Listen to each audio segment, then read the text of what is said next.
Let's consider part 4-2, which is shown right here as I presented it previously. And let's say that we made the part just like this in this orientation. And so if we did so, it would look something like this. Now at this point, if we just hit right click, create drawing, went to 4 views, clicked OK, we'd get a drawing.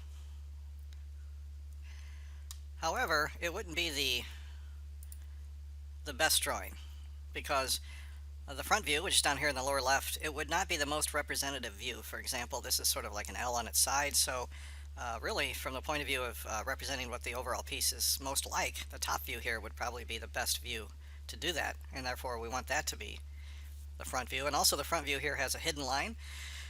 So in this particular case, we wouldn't want to use that method to create the drawing. So let's make it a different way. There's a couple ways we could do this. We could realize if we hit Shift 7, it'll go into isometric view, and we'll realize that the top view really is probably the best view. So we could hit right click, create drawing view, and then instead of hitting 4 views, we'd come here to no views. That's the way in general we'll make drawings rather than with the 4 views.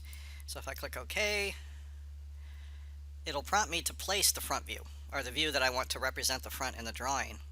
And if you make the part just in the right way from the beginning, then you can just plop in the front view without thinking about it. But in our particular case, we know that the top view is best down here as the front view in the drawing. So it's the top view in the part, the front view in the drawing. So I would left click here, and then I can drag up to get the top view, and you can see the cursor is like a little box with some lines coming out. If I click again and move in the general directions, it'll make those views for me. So left click, and then I can drag out and get the right view. And then if I hit escape, I can go in and massage the views a little bit. So we want to show the shaded view there. Let's just make sure we didn't make a mistake, or at least have a hidden line in the front view. We don't. So right click, show hidden lines, and we should know that we're not going to see any. So this would be a better way to make that dimension drawing. So what I had to do, again, just to recap, is I took the top view in the part and I placed it as the front view in the drawing.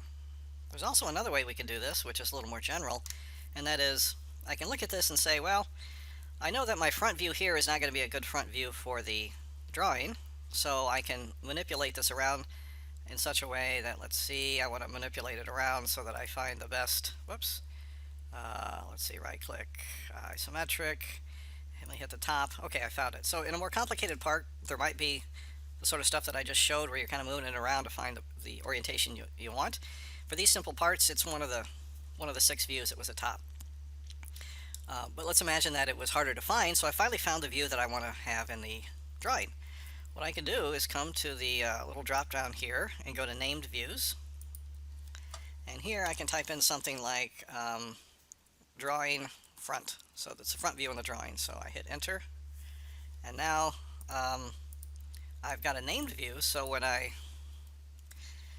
go right click, create a drawing, no views, and click OK, when I originally place the view here, remember the front is going to give me the non-representative view with a hidden line. I can come down here to drawing view, and it'll be the best view for the drawing. Of course, in this particular case, again, because this is such a simple part, it is it's just the top view. Now if you come up here, you can see that there's this little button called projected view. You need to click that sometimes in order to make projected views from the front view. So you'll see I have that square with the little lines for the cursor, and I click there and move up, and just like I did before, and I can continue on. Escape. So that is an example of how to select with more precision what view you're going to have as your front view, the one on the lower left for the drawing, and then you can always get the correct drawing that you want that's optimal no matter how you originally made the part.